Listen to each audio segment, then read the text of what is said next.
जी, मुंबई से। राधे राधे। राधे राधे महाराज जी। गुरुदेव, समय ऐसा है कि अभी सब चीजों से ऊब चुकी हूँ, कुछ भी सहने की हिम्मत नहीं है, बहुत टूट चुकी हूँ गुरुदेव। हृदय बहुत कमजोर हो चुका है। कोई भी घटना घटती है तो लगता है भगवान मेरे साथ ऐसा क्यों कर रहे हैं। कुछ उत्तर नहीं मिल रहा महाराज जी, निराशा। वैसे हम आपको सही बताएं, भगवान कृपा सिंधु हैं। भगवान किसी का मंगल, इतने दयालु भगवान हैं। बस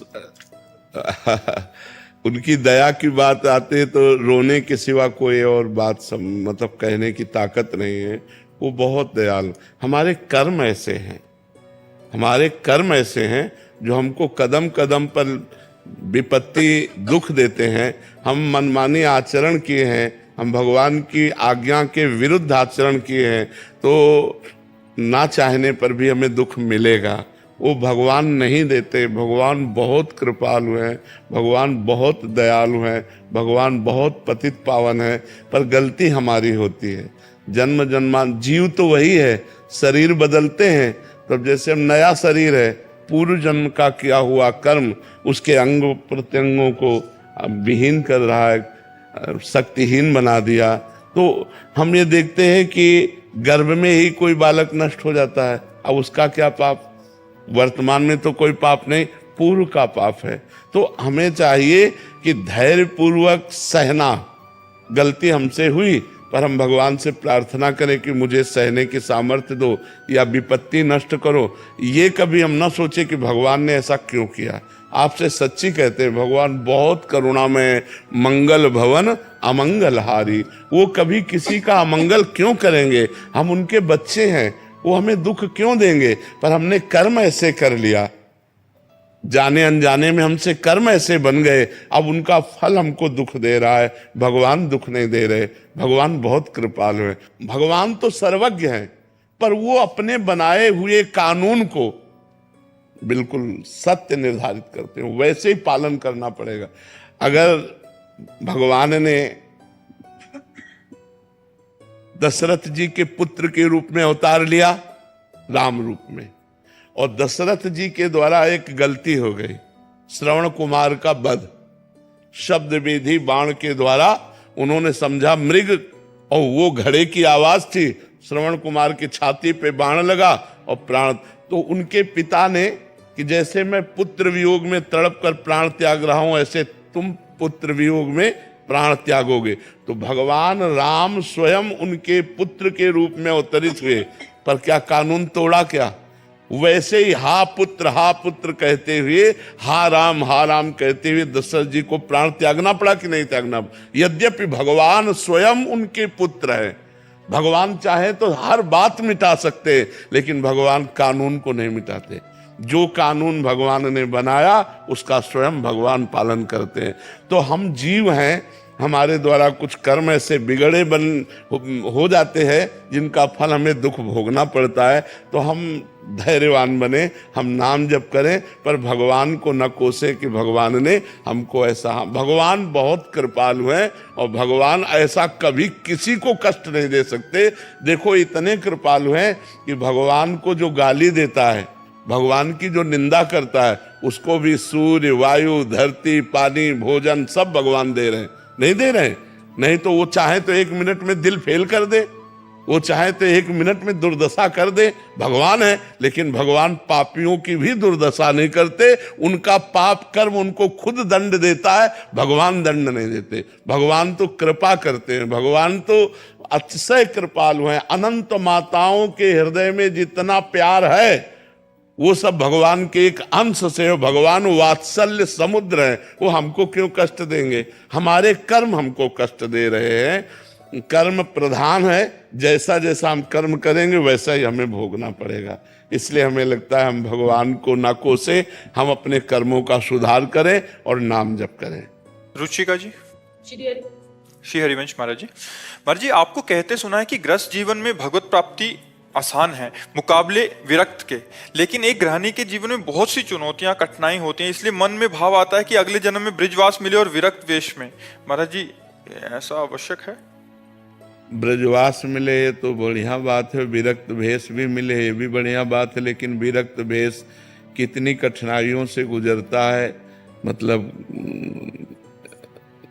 बहुत कठिन है। जैसे आप एक गृहिणी हो, भूख लगी तो आपको भोजन तो मिल गया, आपके अंदर काम वेदना हुई तो गृहस्थ धर्म में हो ना, आपके अंदर मोह आया तो गृहस्थ धर्म में हो ना। लेकिन एक विरक्त को, जो भगवान के मार्ग पर, उसके अंदर काम वेदना आई, अब उसे केवल सहना है, केवल सहना है, दूसरा कोई उपाय नहीं। अंदर ही अंदर वो सह रहा है, व्याकुल हो रहा है, अंदर व्यथा पैदा हो रही है। सोचो, मतलब थोड़ी देर अलग होकर के सोचो, गृहस्थ से अपने को अलग मान के देखो। अब आपको रहना कहाँ है, अब आपको खाना कहाँ है, अब आपके अंदर जो वासनाएं हैं, आपका जो मनोरंजन आप खिलवाड़ समझते, माँ के प्रेम को तोड़ना, पिता के प्रेम को तोड़ना, भाई भाभी परिवार के प्रेम को तोड़ना, सबके प्रेम को तोड़कर भगा। ना भोजन मिल रहा है, न वास की व्यवस्था है, न कोई प्यार से बात करने वाला है। जहाँ देखो वहीं सब तांडव माया का दिखाई दे रहा है। कहाँ भाग के जाए, किससे जाए? तो इसलिए वो हमें लगता है कि विरक्त होना बहुत कठिन मार्ग निर्वाह।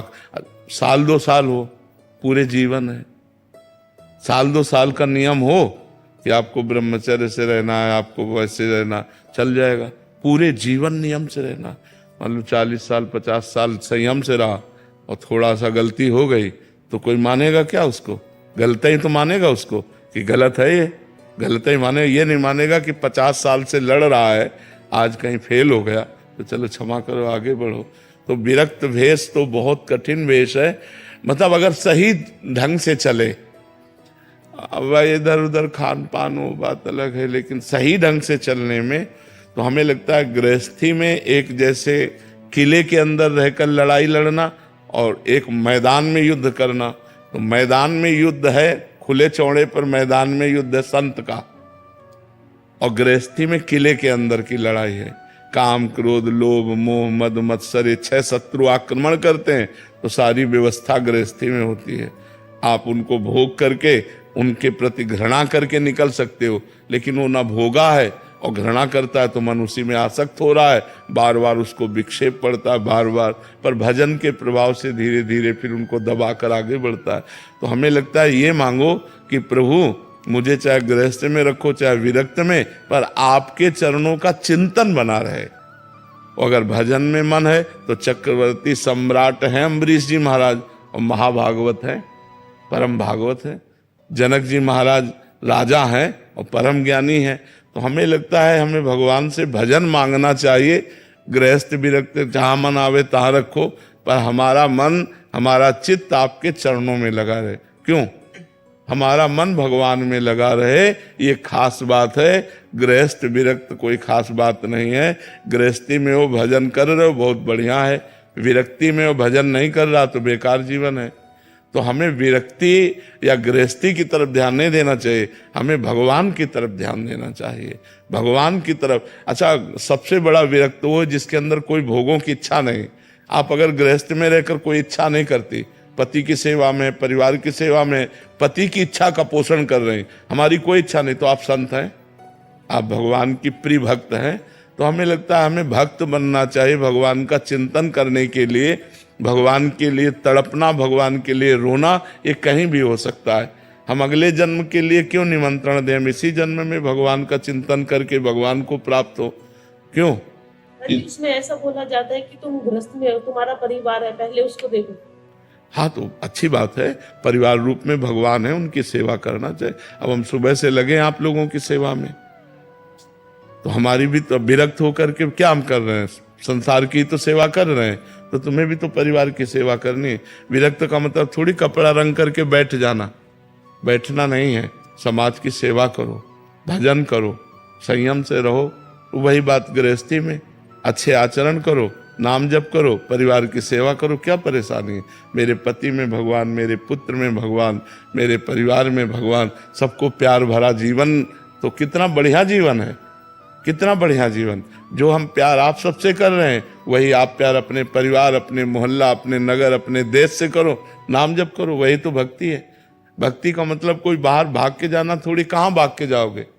महाराज जी, वर्तमान परिवेश में भाई जी जैसे लीला दर्शन, लीला परिवेश हो सकता है? बिल्कुल हो सकता है, पर भाई जी जैसा भजन होना चाहिए।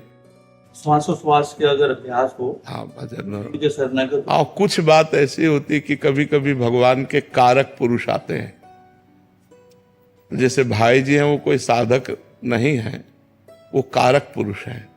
लाखों लोगों को भगवत भक्ति में लगाया, लाखों लोगों को भगवत प्राप्ति का मार्ग दिया, आज भी दे रहे हैं, आगे भी देते रहेंगे। उनकी वाणी में अपार सामर्थ्य है। तो कुछ कभी कभी अवतारी पुरुष होते हैं जो भगवान के विशेष अंश से प्रकट होते हैं, विशेष भगवान उनमें पावर देते हैं। तो भाई जी को ऐसा पावर मिला हुआ था राधा माधव की भक्ति का प्रकाश करने के लिए कि लाखों लोग भगवत प्राप्त हो गए भाई जी की वाणी से। उनको प्रेरणा स्रोत मान के गृहस्थ में रह के राधा बाबा जैसा मान के अगर अभ्यास करें महाराज जी, बिल्कुल बिल्कुल, तो जरूर हम उनकी, हाँ जरूर हम उनकी कृपा से उनके द्वारा बताए मार्ग पर चलकर जहां वो जिस लक्ष्य में राधा माधव के चरणों में है वहीं हम पहुंच जाएंगे। अरे एक सत्संग में आपने कहा था कि आपने तेज साउंड में नाम का अभ्यास किया, जी तो क्या गृहस्थ में व्यापार में उसी लीला से स्वरूप अवस्था पा सकते हैं? बिल्कुल पा सकते, बिल्कुल बिल्कुल। अभ्यास करना, हाँ अभ्यास करना चाहिए। आज भी हम अभ्यास में ही हैं, आज भी हम अभ्यास में ही हैं। जैसे हर समय अभ्यास। अब आपसे बात कर रहे हैं, मान लो हमारा बैच बाई बैच हमें एकांतिक करना है, तो अब हम प्रभु को भूल के थोड़ी कर रहे हैं। हम आपसे बात कर रहे हैं, हमको एक सांस भी अवसर मिलता है तो हम प्रभु की स्मृति में अपने को लगाने की चेष्टा। आज भी हम अभ्यास में हैं। अभ्यास योग युक्तेन चेतसा नान्यगामिना, चित्त कहीं जाए ही ना, केवल प्रभु में रहे, ऐसा जीवन भर अभ्यास करना पड़ता है। ये 2 वर्ष पहले राधा वाटिका महाराज जी से शरणागति ली थी, जी तो सतत अभ्यास है, सतत सत्संग आपका है, जी। किंतु कहीं कुछ रुकावट है जो आगे बढ़ो। उन नाम के द्वारा नष्ट हो जाएंगे, आपको चिंता नहीं करनी, नाम के द्वारा नष्ट हो जाएंगे। पिंटू जी छत्तीसगढ़ से। राधे राधे। राधे राधे महाराज जी। महाराज जी, मैं अपनी ही थाली में एक कोने में शामा शाम को मन ही मन भोग लगा के भाव से रख देता हूँ, फिर आखिरी में उस प्रसाद को प्रसाद मानकर खा लेता हूँ। तो क्या महाराज जी सही है? जैसे अपनी जो थाली लगी उसी में ऐसे करके रख के? नहीं, अगर ये बाहर हो तो, घर में हो तो ठाकुर जी विराजमान है कि नहीं? घर में ठाकुर जी नहीं है महाराज। वैसे रखना चाहिए। जब सब कोई घर में है तो ठाकुर जी भी विराजमान कर लें। घर में जमीन में भोग लगा देते हैं, थाली के नीचे जमीन में, फिर वो बाद में व्यर्थ चला जाता है। तो मुझे नहीं, थाली के नीचे भोग कब लगाने का कोई विधान नहीं। वैसे करते हैं घर में, तो मुझे अच्छा नहीं लगा, ये व्यर्थ चला जाता है ऐसे करके, तो फिर मैं वैसे ही करता हूँ। देखो, भोग लगाने का विधान ये है कि प्रगट में अगर ठाकुर जी घर में हैं तब तो उनके सामने थाली पर धरावे और 10-15 मिनट बैठकर नाम जप करे और भावना करे भगवान पा रहे हैं। और अगर प्रगट में नहीं है तो अपनी थाली जो पूरा भोग आया है आपके सामने, हाथ जोड़ो, आंख मूंदो और भावना में देखो कि श्यामा श्याम पा रहे हैं। थोड़ी देर 1-2-4 नाम जप करो और जय हो प्रभु आपके, और हृदय में भी तो वही बैठे हैं, पा रहे हैं, ऐसा भाव करना चाहिए। जमीन में भोग। स्वाति जी मुंबई से। श्री हरिवंश महाराज जी, गुरुदेव, ये शरीर रहते हुए लालजू और लाडली जू से मिलना है, उनके दर्शन करना चाहती हूँ, मुझे अपनी तरफ से क्या प्रयास करना? ये तो हो जाने, वो प्रयास से तो मिलते नहीं, प्रयास से नहीं मिलते हैं, तड़पने से मिलते हैं। वो तड़पन आ जाए हृदय में कि जिया न जाए। दरस बिन दूखन लागे नैन, नहीं खान पान ते भावे है, नहीं कोमल वसन सुहावे है, सब विषय लगे ते खारा है, हरियासिक का मग्न आ रहा है। बस हृदय एक कराह रहा है, एक अंदर आर्त भाव, कब मिलोगे, कब, तब मिलते हैं। वो साधन भजन तो तड़पन के लिए है, लालसा के लिए है, लेकिन मिलते प्रभु तभी हैं जब रो रो करके हम उनको पुकारते हैं। कबीरा हंसना छोड़ दे, रोने से कर प्रीति, बिन रोए किन पाइया प्रेम प्यारा मीत। ऐसा भजन होने लगे कि एक एक नाम आंसुओं से डुबो डुबो कर हमले राधा राधा राधा, फिर वो कृपा करें और हमारे सामने प्रकट हो जाता है। ऐसी किसी जब तप में सामर्थ्य नहीं, रो रो करके जिन्होंने आर्त भाव से पुकारा, भगवान ने उन पर कृपा की। तो हमारा बल रोना ही है। रुदुस्वरम राजन कृष्ण दर्शन लालसा। गोपी जनों ने जब हर उपाय कर लिया और भगवान प्रकट नहीं हुए तो सब एकत्रित होकर रोने लगी, और जब आर्त भाव से रोने लगी तो तासा माविर भूत छौरी समय मान मुखाम्बुजा, पीतांबर धरा सृग्वी साक्षात मन था। भगवान पीतांबर धारण किए हुए काम को भी मूर्छित कर देने वाले, काम के भी मन को मथने वाले भगवान श्याम सुंदर उन्हीं के बीच में प्रकट हो गए। तो रुदु सुस्वरम राजन, रोने से बिन रोए किन पाइया प्रेम पिया। तो भगवान के लिए रोना आए, हमें तड़पना आवे।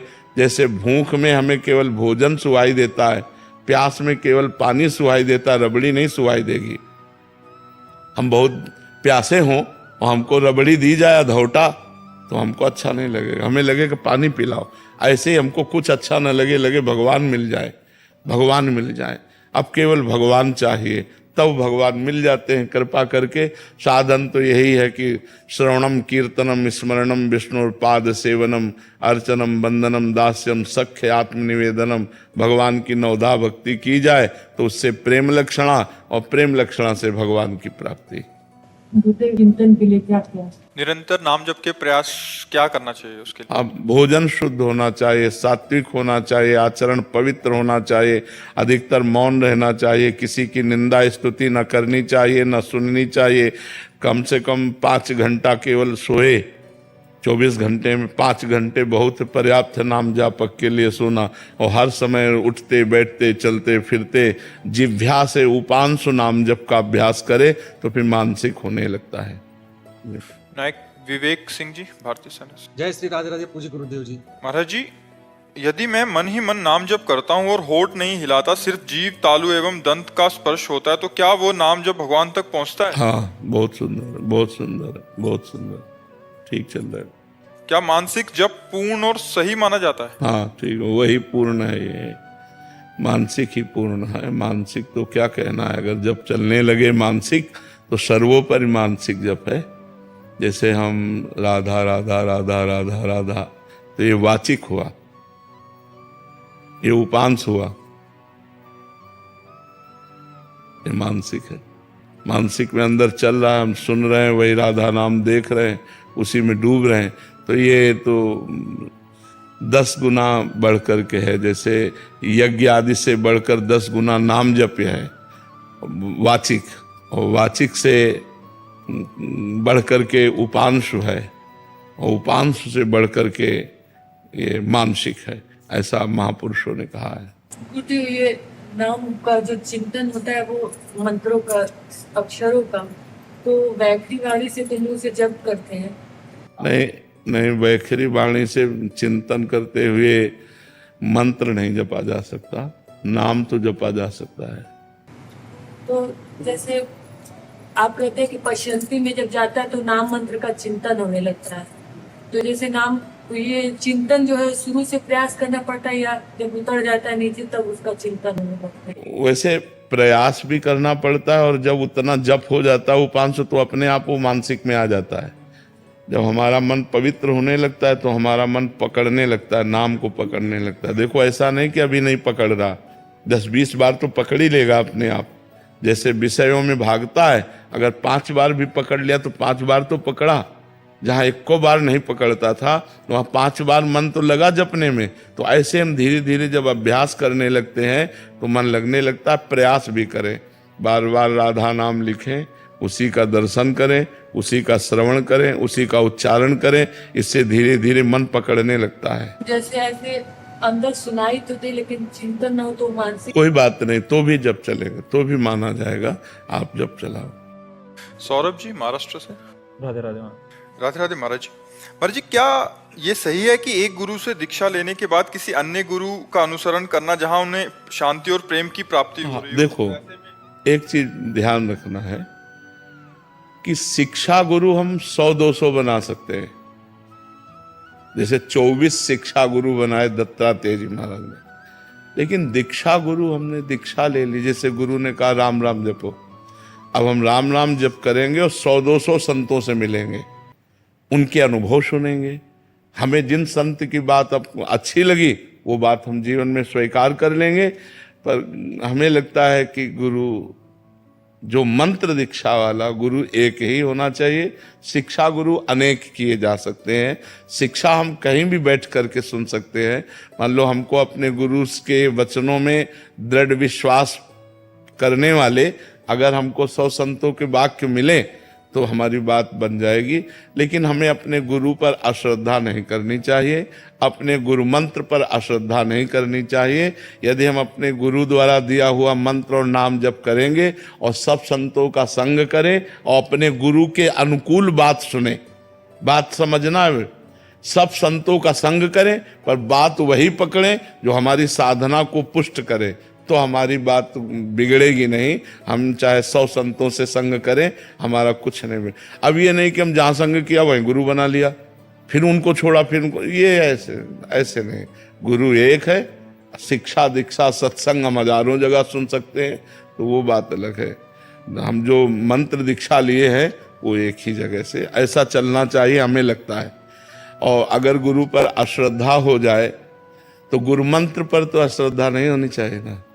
मतलब गुरु से आपका मन नहीं मिलता किसी भी कारण से, तो गुरु जी ने कहा है कि आप राधा राधा रटो, तो आप राधा राधा रटो, उसी से कल्याण हो जाएगा।